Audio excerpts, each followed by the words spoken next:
উপস্থিত অত্র প্রতিষ্ঠানের সম্মানিত শিক্ষকবৃন্দ এবং আমার প্রাণপ্রিয় শিক্ষার্থী ভাইয়েরা এবং পর্দার আলে থাকা আমার সম্মানিতা বোনেরা, বিশ্ববিদ্যালয় জীবন থেকে কর্মজীবন, ইসলাম চর্চা ও দাওয়াতি দায়িত্বের রোডম্যাপ, এ বিষয়ের উপরে সামান্য কয়েকটি কথা আমি আপনাদের সঙ্গে আলোচ করতে চাই।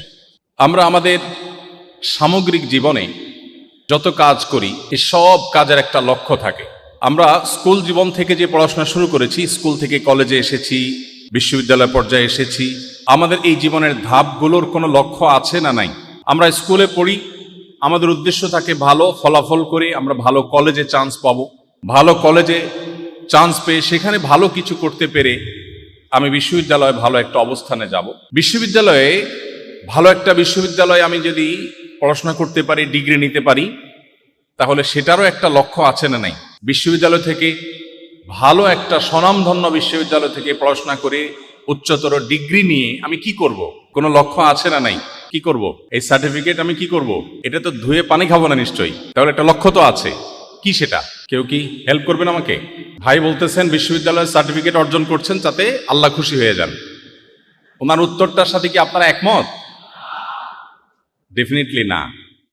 মানুষ বিশ্ববিদ্যালয়ে পড়ে, তার একটা লক্ষ্য আছে না নেই? আপনারা যারা পড়ছেন আপনাদের লক্ষ্য আছে না? তাহলে উত্তর দিতে আপনাদের কষ্ট হচ্ছে কেন? আমরা যে উদ্দেশ্যে বিশ্ববিদ্যালয়ে ভর্তি হয়েছি সেটা বলতে আমাদের অসুবিধাটা কোথায়? এক ভাই বলেছেন মানব সেবা। কেন ভাই, বিশ্ববিদ্যালয়ে না পড়লে মানব সেবা করা যায় না? হ্যাঁ, আরেকজন বলেছেন এদিক থেকে কি যেন, একেবারে সলিড সুগার কোটেড ছাড়া পিওর মনের আসল কথাটা বলবেন কে? আমরা যে কোনো কিছু মানুষের কাছে বলার সময় একরকম জাহির করি আর ভেতরে নিজের আরেকটা রূপ থাকে, ঠিক না বেঠিক? একজন ইমানদার তিনি সবসময় চেষ্টা করবেন তিনি যা বিশ্বাস করেন তিনি সেটাই বলবেন। এই যে ধামাচাপা দিয়ে একটু ধানাই পানাই করে একটু ঘুরিয়ে পেঁচিয়ে ইনিয়ে বিনিয়ে ঘুরিয়ে পেঁচিয়ে কথাবার্তা বলা, এটা বিশেষ করে আমরা যখন গুরুত্বপূর্ণ কোনো আলাপে যাই তখন সেটা আমাদের জন্য সহায়ক হয় না। ধন্যবাদ, আপনারা সবাই প্রায় একমত হয়েছেন এবং সমস্যারে বলেছেন। আমরা বিশ্ববিদ্যালয়ে ভর্তি হয়েছি কেন? কারণ আমরা আমাদের উন্নত কেরিয়ার গড়ে তুলতে চাই, ঠিক না? আমরা এখানে পড়াশোনা করার মধ্য দিয়ে একটা ভালো সামাজিক অবস্থানে যাব, ভালো একটা চাকুরি পাবো, ভালো একটা কোম্পানিতে জব করব, সরকারি বেসরকারি প্রতিষ্ঠানে ভালো একটা পজিশনে যাব। বিশ্ববিদ্যালয়ে পড়ুয়া না হলে, এখান থেকে উচ্চতর ডিগ্রি না নিলে আমি সেটা করতে পারবো না। তাহলে আমার বিশ্ববিদ্যালয়ে পড়ারও একটা লক্ষ্য আছে। লক্ষ্যটা তো পরিষ্কার নাকি? কি সেটা? উন্নত কেরিয়ার গড়া। এ ব্যাপারে কারো ভিন্নমত থাকলে হাত তুলতে পারেন। কারো কোনো ভিন্নমত আছে? আমরা বিশ্ববিদ্যালয়ে পড়ি বা সারা বিশ্বময় যে মানুষ পড়ে, মূলত এটা নিজের কেরিয়ারটাকে উন্নত করবার প্রয়োজনে, ঠিক কিনা বলেন? আচ্ছা, আপনি বিশ্ববিদ্যালয়ে পড়াশোনা শেষে একটা ভালো কোম্পানিতে জব করলেন, হ্যান্ডসাম একটা স্যালারি আপনি পাচ্ছেন, বড় সড়ো একটা চেয়ার পেয়েছেন, বিশাল পাওয়ার আপনি হোল্ড করছেন, অনেক কাজ করার সুযোগ পাচ্ছেন। আপনি যে কোম্পানির জব পেয়েছেন সেই কোম্পানিতে আপনি যে জব করছেন সেটা কেন করছেন? আমরা বিশ্ববিদ্যালয় থেকে এখন জবে চলে গেলাম, কর্মজীবনে প্রবেশ করলাম। তো কর্মজীবনে আমরা কেন যাচ্ছি? এক যুবক উত্তর দিয়েছে বিয়ে করার জন্য। মন্দ হয় না উত্তরটা, কারণ আপনার চাকরি না করলে তো মেয়ের বাবারা মেয়ে দিবে না। প্রশ্ন হলো, আমি কোম্পানিতে জব করছি, প্রত্যক্ষভাবে বলতে গেলে আমার ভালোভাবে চলার জন্য একটা অ্যামাউন্ট মান্থলি সে আমাকে দিবে, ঠিক না? আচ্ছা, মান্থলি আমাকে, আমি যে কোম্পানিতে জব করছি সেই কোম্পানি আমাকে মান্থলি যে একটা অ্যামাউন্ট দিবে, সেটা যেই ফিগারই হোক না কেন, খুব হ্যান্ডসাম ফিগারই ধরে নিলাম, এটা দিয়ে আমি কি করব? ফ্যামিলি চালাবো, নিজে ভালো করে চলবো, আমার ফ্যামিলিকে ভালোভাবে চালাবো। এটা দিয়ে আমি কি করব? মানে ফ্যামিলি আমি কেন চালাবো বা আমি নিজে ভালোভাবে কেন চলবো? আমি কি বুঝাতে পারছি আপনাদেরকে? কোম্পানি আমাকে একটা হ্যান্ডসাম স্যালারি দিবে, সেটাতে আমি খুব ভালো করে খেয়ে পরে বেঁচে থাকবো, আমার ফ্যামিলিকে খুব ভালোভাবে জীবনযাপন করবার ব্যবস্থা আমি করব। এটা কি কারণে? মানে আমি কেন ভালোভাবে বেঁচে থাকবো, তারা ভালোভাবে বেঁচে থাকবে, এটার একটা লক্ষ্য থাকবে না? এই বেঁচে থাকাটার উদ্দেশ্যটা কি? আমি বোধ বুঝাতে পারিনি আপনাদেরকে। আপনারা কি আমার প্রশ্নটা বুঝতে পেরেছেন? আপনার জীবনের একেবারে চূড়ান্ত পর্যায়ে চলে আসছে, কর্মজীবনে প্রবেশ করেছেন। কর্মজীবনের এই যে সময়টা, এই সময়টাতে আপনি সরকারি বেসরকারি যে কোনো প্রতিষ্ঠানে কাজ করেন, আপনাকে একটা স্যালারি দিচ্ছে। এই স্যালারির বিনিময়ে আপনি তাকে সার্ভিস দিচ্ছেন। সারা জীবন স্কুলে যা পড়েছেন, কলেজে যা পড়েছেন, বিশ্ববিদ্যালয়ে যা পড়েছেন, এই সব পড়ার মূল উদ্দেশ্য হলো এই চাকরিটা, ঠিক কিনা বলেন? এই চাকুরির পরে যে টাকাগুলো পাচ্ছেন ওইটা দিয়ে আপনি নিজে বেঁচে থাকছেন, নিজের ফ্যামিলিকে বাঁচিয়ে রাখছেন ভালোভাবে। এই বেঁচে থাকাটা কিসের জন্য? আমরা বাস্তবতা বলি, আমাদের সমাজে যা দেখছি সে কথাটা আমরা যদি বলি, তাহলে সেক্ষেত্রে সত্যি বলতে পৃথিবীর বেশিরভাগ মানুষ জানে না সে কেন বেঁচে থাকে। পৃথিবীর বেশিরভাগ মানুষ জানে না কেন সে নিজের জীবনকে বাঁচিয়ে রাখে। আমি যেটাকে অন্যভাবে বলি, আপনারা যদি মনে কষ্ট না নেন, অনুমতি দেন, আমি এটাকে একটু ঘুরিয়ে বলি, এটার বাস্তব চিত্রটাকে তুলে ধরবার জন্য। আমি কদিন আগে অস্ট্রেলিয়ার সিডনিতে আমাদের প্রবাসী বাংলাদেশিদের আমন্ত্রণে একটা প্রোগ্রামে গিয়েছিলাম। সেখানে আমার এক বন্ধু, তিনি পৃথিবীর নামকরা একটা কোম্পানিতে জব করেন। তো তার বাসায় দাওয়াত করেছেন, খাওয়া দাওয়া করলাম। প্রসঙ্গত জিজ্ঞেস করলাম, ভাই, ওনার সাথে আমার পরিচয় প্রায় 2-2.5 যুগ আগ থেকে। জিজ্ঞেস করলাম যে আপনি দেশে অনেক ভালো প্রতিষ্ঠানে পড়াশোনা করেছেন, অনেক বড় ইঞ্জিনিয়ার হয়েছেন, এই কোম্পানি আপনাকে হায়ার করে এনেছে, চাকরি দিয়েছে এবং হ্যান্ডসাম একটা অ্যামাউন্ট আপনাকে দেয় মান্থলি। আপনি মূলত আপনার পুরো জীবনের, স্কুলে পড়েছেন কলেজে যাওয়ার জন্য, কলেজে পড়েছেন বিশ্ববিদ্যালয়ের জন্য, বিশ্ববিদ্যালয়ে পড়েছেন চাকরির জন্য, সে চাকরি পেয়েছেন, এখন আপনার জীবনের ফাইনাল স্টেজে আছেন, এখন শুধুমাত্র টাকা। চাকরিতে আপনি জব করছেন আর বিনিময়ে টাকা নিচ্ছেন। এই টাকাটা কোম্পানি আপনাকে কেন দিচ্ছে? আসলে কোম্পানিকে সার্ভ করার জন্য, তাই না? তাহলে ব্যাপারটা কি এরকম দাঁড়ালো না যে আমরা বিশ্ববিদ্যালয়ে পড়ে বা সমগ্র জীবন যা কিছু করেছি সব কিছু করে মূলত আমি একটা কোম্পানিকে, সরকারি বেসরকারি যে কোনো একটা প্রতিষ্ঠানকে আমি সার্ভ করার জন্য আমার পুরো জীবনকে উৎসর্গ করেছি। আমি কলেজে পড়েছি তার জন্য, স্কুলে পড়েছি তার জন্য, বিশ্ববিদ্যালয়ে পড়েছি তার জন্য, ক্যারিয়ার গড়েছি তার জন্য, বহু ট্রেনিং করেছি তার জন্য, বহু প্রশিক্ষণ নিয়েছি তার জন্য, বহু কিছু শিখেছি তার জন্য, নিজেকে স্মার্ট করেছি তার জন্য। এমনকি আমি রাতে যে ঘুমাই, সে ঘুমটা কেন ঘুমাই? কারণ দিনে আমাকে ডিউটি করতে হবে কোম্পানির জন্য। আমি যে খাই সেটা কেন খাই? কারণ না খাইলে আমি ডিউটি করতে পারবো না কোম্পানির জন্য। তাহলে দিন শেষে আমাকে কিছু টাকা দিয়ে কোনো একটা কোম্পানি তার ব্র্যান্ড ভ্যালু বাড়াচ্ছে, তার প্রতিষ্ঠানকে গ্রো করছে, পৃথিবীতে প্রতিষ্ঠিত করছে। আমি তার সার্ভেন্টের মতো, আমি তার পারপাস সার্ভ করার জন্য কিছু টাকা পাচ্ছি। সেই টাকা দিয়ে আমাকে আর আমার ফ্যামিলিকে সরল অর্থে বলতে গেলে ভালোভাবে বেঁচে থাকার ব্যবস্থা করেছে। আমি বেঁচে আছি কেন? তাকে সার্ভ করার জন্য। এই কনসেপ্টটা কি ঠিক আছে? এই যদি হয় আমাদের জীবনের লক্ষ্য, তাহলে এই জীবনের চাইতে দুর্ভাগ্যজনক আর কোনো জীবন হতে পারে না। আমি বেঁচে আছি কেন? একটা কোম্পানিকে, XYZ কে সার্ভ করার জন্য। তিনি বিনিময়ে আমাকে যে টাকাগুলো দিবেন, এগুলো আমি কবরেও নিতে পারবো না। এগুলো মূলত আমাকে বাঁচিয়ে রাখার জন্য। কারণ আমি যদি ভালো করে খেয়ে পরে বেঁচে না থাকি, তাহলে আমি কোম্পানিকে সার্ভ করতে পারবো না। তাহলে কোম্পানি আমাকে বাঁচিয়ে রাখছেন তার কাজের জন্য, আর আমি নিজে বেঁচে আছি কোম্পানির কাজের জন্য। আমি রাতে ঘুমাচ্ছি কোম্পানির জন্য, গোসল করে ড্রেস পরছি কোম্পানির জন্য, আমি খাওয়া দাওয়া করছি কোম্পানির জন্য, আমি পড়াশোনা করছি সারা জীবন কোম্পানির জন্য। এটা কি কোনো একজন মানুষের জীবনের লক্ষ্য হতে পারে? গতকাল নর্থ সাউথ ইউনিভার্সিটিতে একজন স্টুডেন্ট প্রশ্ন করেছেন, 9 শতাধিক প্রশ্ন সেখানে এসেছে। এর ভিতরে প্রথম প্রশ্ন যেটা আমার নজরে এসেছে সেটি হলো, মানুষের জীবনে ধর্মের কি প্রয়োজন বা অপরিহার্যতাটা কোন জায়গায়? আমি এতক্ষণ যে কথাগুলো বললাম, এই কথাগুলোর আলোকে আমি বিনয়ের সাথে বলতে চাই, সেখানে কিছু কথা বলার চেষ্টা করেছি। আপনাদের উদ্দেশ্যে বলতে চাই, পৃথিবীর কোনো সভ্যতা, কোনো সংস্কৃতি, কোনো মতবাদ আপনার জীবনের একটা অর্থবহ লক্ষ্য, একটা অর্থবহ উদ্দেশ্য, আপনার জীবনের একটা অর্থবহ টার্গেট আপনাকে কেউ দিতে পারবে না এক্সেপ্ট কোরআনে কারীম। কোরআন আপনাকে আপনার জীবনের লক্ষ্য বলে দিয়েছে, পাতায় পাতায় বলেছে, যুগে যুগে নবী রাসূলগণ বলেছেন। খেয়ে পরে ঘুমিয়ে নিজের জীবনটাকে পার করে দিয়ে এরপর একসময় মরে মাটির সাথে মিশে যাওয়া, এটা অন্য 10টা প্রাণীর জীবন হতে পারে, কোনো মানুষের জীবন হতে পারে না। আল্লাহ বলেছেন, ওয়ালাকাদ কাররামনা বানি আদম, আমি মানুষের সন্তানকে সম্মানিত করেছি।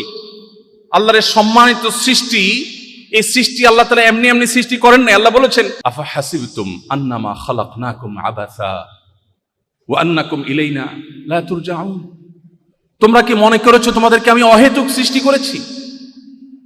জাস্ট খেয়ে পরে কোন রকম বেঁচে থেকে জীবনটাকে পার করে দিয়ে, ঘুমে খেয়ে নে জীবনটাকে অতিক্রম করে দিয়ে ধপ করে একদিন পড়ে মরে গেলে, মাটির সাথে মিশে গেলে, তোমাদেরকে আমি অর্থহীন লক্ষ্য উদ্দেশ্য ছাড়া এমনিতেই সৃষ্টি করেছি, এটা তোমরা মনে করছো? আমার কাছে তোমাদের আর ফিরে আসতে হবে না, এই মনে করে বসে আছো তোমরা?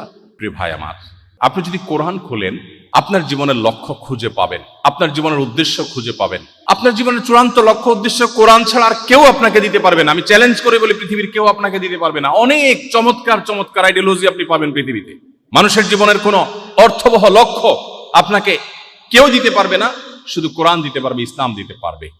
প্রিয় ভাই আমার, আমাদের কেরিয়ার, আমাদের কর্মজীবন, এটা এখন আমাদের জীবনের সবচেয়ে বড় লক্ষ্যে পরিণত হয়েছে। বাট এর পরেরটা কি সেটা আমরা আর জানি না। কেরিয়ার খুব গড়লাম, তারপরে আমি কেরিয়ার দিয়ে কি করবো? হ্যাঁ, এটাকে অনেক সুন্দর পজিটিভ অর্থে আমরা ভাবতে পারি যে আমি খুব ভালো পড়াশোনা করি, ভালো একটা কেরিয়ার পেয়ে আমি মানুষের সেবা করবো। ওকে, ফাইন। তারপর মানুষ সেবা করলে আমার লাভ কি? আপনি বলবেন মনের সান্ত্বনা। মানুষের সেবা করলে সব সময় কি মনের সান্ত্বনা পাওয়া যায়? অনেক সময় সেবা করে উল্টা হিতে বিপরীত হয় না? আপনি সেবা করলেন, মানুষ স্বীকৃতি দিল না, আপনার ভালো লাগবে? একজন মানুষ ক্যারিয়ারকে খুব ভালো করে গড়ে এরপরে ভালো একটা চেয়ারে বসে দুর্নীতি, চুরি, ডাকাতি, 2 নম্বরে যা আছে সব করছে, কিন্তু ধরা পড়ে নাই। মানুষ জানে এই লোকটা খারাপ, কিন্তু তাকে কেউ ধরতে পারে না, ধরা ছোঁয়ার বাইরে, এবং এভাবে সে মারা গেছে। হতে পারে না? তাহলে এটা কি মানুষের জীবনের একটা প্রত্যাশিত এন্ডিং হতে পারে? একজন সারা জীবন জুলুম করেছে, সারা জীবন জুলুম করেছে, তার গায়ের জোর ছিল, একটা সময় মারা গেছে, তাকে কেউ দমাইতে পারে নাই। সব জালিমের বিচার তো নগদ হয় না, এরকম হয় না অনেক লোকের? আবার মুদ্রার উল্টা পিঠে দেখি অনেক লোক সারা জীবন নির্যাতিত ছিলেন, নিষ্পেষিত ছিলেন, কষ্টে নিপতিত ছিলেন, তার জীবনে কখনো সুখের দেখা পান নাই, কোনো জায়গায় সুবিচার পান নাই, যেখানে গেছেন অবিচারের মুখোমুখি হয়েছেন, এভাবে জুলুম সহ্য করতে করতে মারা গেছেন। এরকম লোক নাই পৃথিবীতে? তাহলে একটা মহা বিচার দিবস, মহান মালিকের কাছে দাঁড়িয়ে জীবনের পুঙ্খানুপুঙ্খ রূপের হিসাব, ভালো কাজের পুরস্কার, মন্দ কাজের তিরস্কার, এটা যদি না থাকে তাহলে মানুষের জীবনের একটি প্রত্যাশিত এন্ডিং এবং সমাপ্তিও হয় না। আপনার এই জায়গায় যে সংকট তৈরি হবে, এই সংকটের সমাধান একমাত্র আপনাকে ইসলাম দিতে পারবে, কোরআন দিতে পারবে। সম্মানিত ভাইরা, আমার এতগুলো কথা বলার উদ্দেশ্য হলো, আমরা পৃথিবীতে আজ বেশিরভাগ মানুষ মেশিনের মতো জীবন যাপন করি। আমরা এত বেশি কেরিয়ার পাগল হয়ে গেছি, আমাদের জীবনের লক্ষ্য উদ্দেশ্য সম্পর্কে আমরা বেশিরভাগ মানুষ ওয়াকিফাল না। আমি কেন বেঁচে আছি? আমি কেন বেঁচে থাকবো? কার জন্য বেঁচে থাকবো? বেঁচে থেকে আমার কি হবে? আমি মানব সেবাই করলাম, তাতে মানব সেবা করে মানুষকে খুশি করতে পারলাম না, মানুষ ভুল বুঝলো, হতে পারলো, হতে পারে। তাহলে তার পরের চ্যাপ্টার কি? আমি দুঃখ নিয়ে চলে যাব? এটা কি কোনো সুবিচার হলো? এটাই কোনো সফল সমাপ্তি হলো? কোরআনে কারিমের পাতায় পাতায় আল্লাহ তাআলা আমাদের জীবনের লক্ষ্য উদ্দেশ্য বলেছে। প্রিয় ভাইরা আমার, আপনি যদি নিজেকে ইমানদার হিসেবে গড়ে তোলেন, আপনি যদি শুধুমাত্র মুসলিম বাই চান্স না হয়ে মুসলিম বাই চয়েস হন, আপনি যদি শুধু শুনে শুনে মুসলিম না হয়ে যদি জেনে শুনে মুসলিম হন, আপনি যদি কোরআন পড়ে মুসলিম হন, আপনি যদি হাদিস পাঠ করে মুসলিম হন, আপনার আইডেন্টিটি, এটা অত্যন্ত দুর্ভাগ্যজনক একটি জায়গা। আমাদের আইডেন্টিটি আজ পরিবর্তন হয়ে গেছে। আমরা কে আমরা জানি না, আমরা কে আমরা বলতে পারবো না। আমরা পরিচয় জানি অমুকের ছেলে, বুঝলাম অমুকের ছেলে, তিনি তার ছেলে, তিনি তার ছেলে। তারপর আজ আমাদের সবচেয়ে বড় সংকটের জায়গাগুলোর মধ্যে একটা হলো আমাদের আত্মপরিচয় আমরা ভুলে গেছি। আমাদের আত্মপরিচয় আমরা হারিয়ে ফেলেছি, আমরা জানি না আমরা কে। আমাদের মূল পরিচয় হলো আমরা মহান সৃষ্টিকর্তা আল্লাহ রাব্বুল আলামিনের দাস। আমরা কার দাস? আল্লাহর দাস। দাস শুনতে একটু খারাপ লাগতেছে?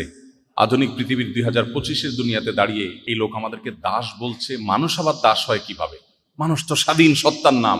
আমাদের এই শব্দ শুনতে হয়তো খারাপ লেগে থাকতে পারে। আমি এটা বোঝানোর জন্য বলি, এলাকাতে গ্রামে গঞ্জে যারা এলাকার যে পলিটিক্স সেটা করেন, অথবা জাতীয় পলিটিক্সের অংশ নেতাগোতা যারা হন, এদের যারা আগায় যোগায় দেয়, সাথে থাকে, এদেরকে একেবারে স্থানীয় ভাষায়, গাঁয়ীয় ভাষা কি বলে? চামচা বলে। সঠিক বলেছেন। নেতার সাথে একটু আগায় যোগায় দেয়, পিএসগিরি করে, এটা কি বলে?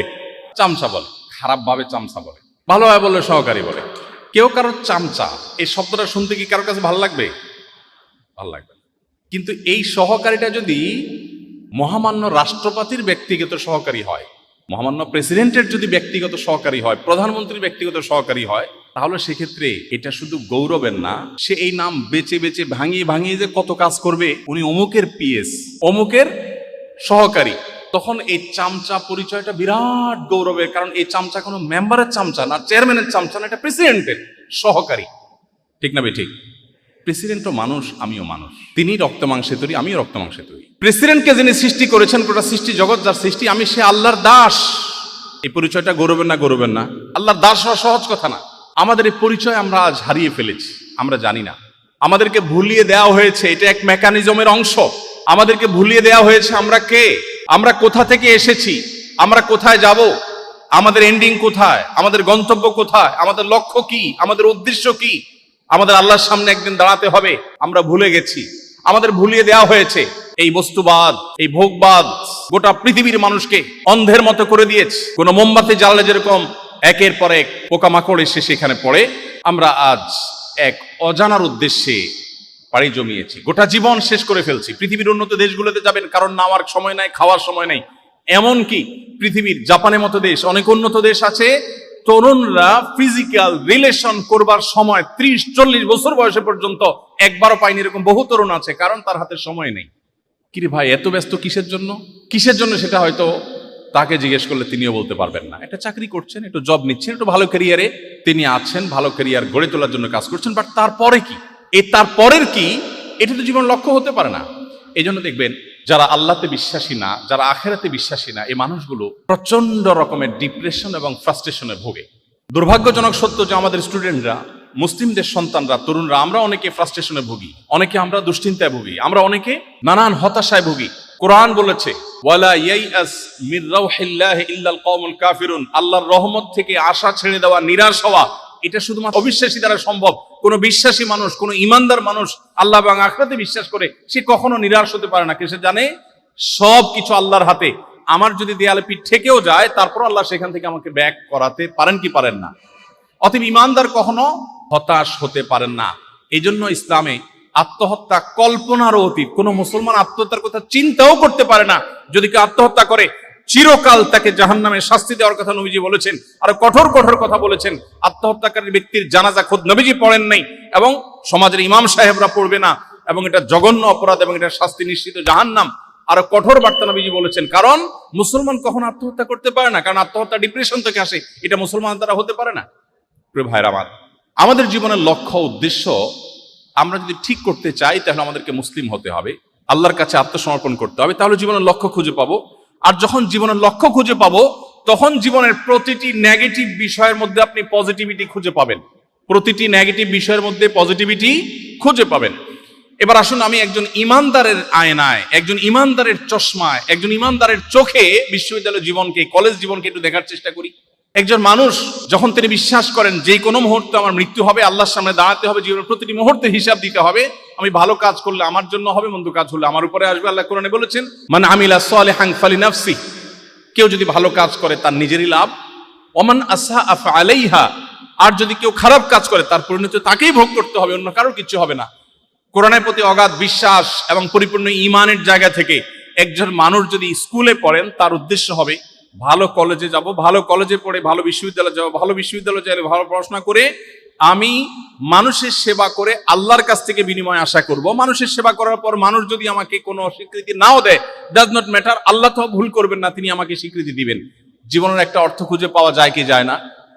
যায় কি যায় না? প্রিয় ভাই আমার, আমি আপনাদেরকে আহ্বান করব ইসলামে পরিপূর্ণভাবে প্রবেশ করবার। আপনি হয়তো বলবেন, আমি তো মুসলমান আছি, আমি মুসলমান আছি নামকা ওয়াস্তে, আমি মুসলমান আছি বাই চান্স, মুসলমান আছি আমি না জেনে না বুঝে, মুসলমান আছি আমি জন্মসূত্রে। আমি আপনাকে বুঝে শুনে মুসলিম হওয়ার আহ্বান করছি। ইসলামের চাইতে যৌক্তিক জীবনের কোনো লক্ষ্য উদ্দেশ্য, জীবনের কোনো টার্গেট, জীবনের চূড়ান্ত এবং সুন্দর প্রত্যাশিত কাঙ্ক্ষিত এক্সপেক্টেড পরিণতি, এন্ডিং, সমাপ্তি আপনাকে আর কেউ দিতে পারবে না। এই জন্য আপনাকে ইসলামে আসতে হবে। ইসলামে আসার সবচেয়ে বড় সুফলগুলোর মধ্যে থেকে একটা হলো, যেটা আমি একটু আগে বললাম, ইসলামে আসার পর আপনার জীবনে আর হতাশা কাজ করবে না। হতাশা কোনোভাবে আপনাকে স্পর্শ করবেই না। একজন সাহাবী খেজুর খাচ্ছিলেন, খেজুর, হাদিসটি আপনারা শুনেছেন অনেকেই। কোথায় খেজুর খাচ্ছিলেন? রণাঙ্গনে, যুদ্ধক্ষেত্রে, জীবন মৃত্যুর খেলা চলছে, যেখানে এক সেকেন্ডের এদিক সেদিক হলে গর্দান উড়ে যাবে, সেই জায়গায় তিনি নবী সাল্লাল্লাহু আলাইহি ওয়াসাল্লামের হাদিস তার কানে আসলো, আল্লাহর রাহে যদি কেউ তার জীবন দেয়, শাহাদাতের মর্যাদা যদি পায়, তো সে জান্নাতে যাবে, আল্লাহর সঙ্গে সাক্ষাৎ হবে। পুটলিতে যে থাকা খেজুরগুলো, এগুলো তার কাছে বোঝা মনে হলো, এগুলো ছুঁড়ে ফেলে দিলেন। যেগুলো খাওয়ার সময় কই, গভীর রণাঙ্গনের একেবারে ভিড়ের মধ্যে প্রবেশ করলেন, লড়াই করতে করতে শাহাদাত বরণ করলেন। প্রিয় ভাই আমার, আপনি যখন মুসলিম হতে পারবেন, তখন আপনি বিপদকে এনজয় করবেন, আপনার কষ্টকে আপনি এনজয় করবেন। প্রচন্ড কষ্ট চলছে, আপনার সামনে হাদিস হাজির হবে। নবীজি বলেছেন, তিরমিজিতে বর্ণিত হয়েছে, তিনি বলেছেন, আসাদুন নাসি বালাআন আল আমবিয়া ফাল আমসাল সুম্মাল আমসাল, সবচেয়ে বেশি বিপদগ্রস্ত ছিলেন নবী রাসূলগণ। আপনি কি তাদের অনুসারী? সো আপনার জীবনে বিপদ আসবেই। আপনার সামনে আরেকটি হাদিস আসবে, নবীজি সাল্লাল্লাহু আলাইহি ওয়াসাল্লাম বলেছেন, ইন্নাল্লাহা ইযা আহাব্বা কওমান ইবতালাহুম, আল্লাহ যখন কোনো সম্প্রদায়কে ভালোবাসে, তাকে পরীক্ষার মধ্যে ফেলেন, বিপদে ফেলেন। আপনার কাছে বিপদটাও এনজয় করার মতো একটা বিষয় হবে। আপনার জীবনে নেগেটিভ জিনিসের মধ্যে আপনি পজিটিভ জিনিস খুঁজে পাবেন। কোনো বিপদ হয়েছে, আপনি নিশ্চিত হবেন, আল্লাহর হুকুম ছাড়া, আল্লাহর নির্দেশ ছাড়া আমার জীবনে কিছু ঘটে না, আল্লাহর ইলমের বাইরে কিচ্ছু হয় না। সো এই বিপদের মধ্যে আমার কোনো কল্যাণ আছে, আমি নিশ্চিন্তে সেটাকে মেনে নেই, গভীরভাবে বিশ্বাস করি, আপনি সেটাকে এনজয় করবেন, ভালো লাগবে। আর ঈমান যদি না থাকে, আপনি জাস্ট বলবেন ও স্যাড, ব্যাস। এরপর আপনার সান্ত্বনাকে, আপনি রোগাক্রান্ত, মর্মপীড়ায়, শারীরিক পীড়ায় আপনি ভুগছেন, আপনি খুব কষ্টে আছেন, কিন্তু আপনি জানেন নবীজি বলেছেন ঈমানদার যদি তার পায়ে একটা ছোট কাঁটাও বিদ্ধ হয়, ছোট একটা কাঁটাও যদি ফুটে এবং সে যদি সবর করতে পারে, কাঁটা ফুটেছে, কাঁটা 14 গোষ্ঠী ধরে গালিগালাজ করে নাই, সে সবর করেছে, আল্লাহর কাছ থেকে সে রিওয়ার্ড পাবে, বিনিময় পাবে। তাহলে আমার এই বিপদে আমি যদি সবর করি, আল্লাহর কাছে বিনিময় পাবো। কোরআনে কারিমে আল্লাহ বলেছেন ইন্নামা ইউওয়াফাস সাবিরুনা আজরাহুম বিগাইরি হিসাব। একটি আমল আছে যে আমলের বিনিময়ে আল্লাহ তাআলা ব্ল্যাঙ্ক চেক দিবেন। ব্ল্যাঙ্ক চেক, ব্ল্যাঙ্ক চেক তো বুঝি আমরা, ফিগার আপনি বসায় নেবেন, স্বাক্ষর উনি করে দিয়েছেন, অ্যাকাউন্টে টাকার অভাব নাই, তুমি ফিগার বসায় নাও। একটা আমলের বিনিময়ে শুধু কোরআনে আল্লাহ তাআলা বলেছেন আখিরাতে বান্দাকে আল্লাহ ব্ল্যাঙ্ক চেক দিবেন। একটি আমল, অনলি একটি আমল। বলবো সেটা? আল্লাহ বলেছেন ইন্নামা ইউওয়াফাস সাবিরুনা আজরাহুম বিগাইরি হিসাব। যারা সবর করতে পারবে, ধৈর্যশীল হবে, আশাহত হবে না, ভেঙে পড়বে না, মুষড়ে পড়বে না,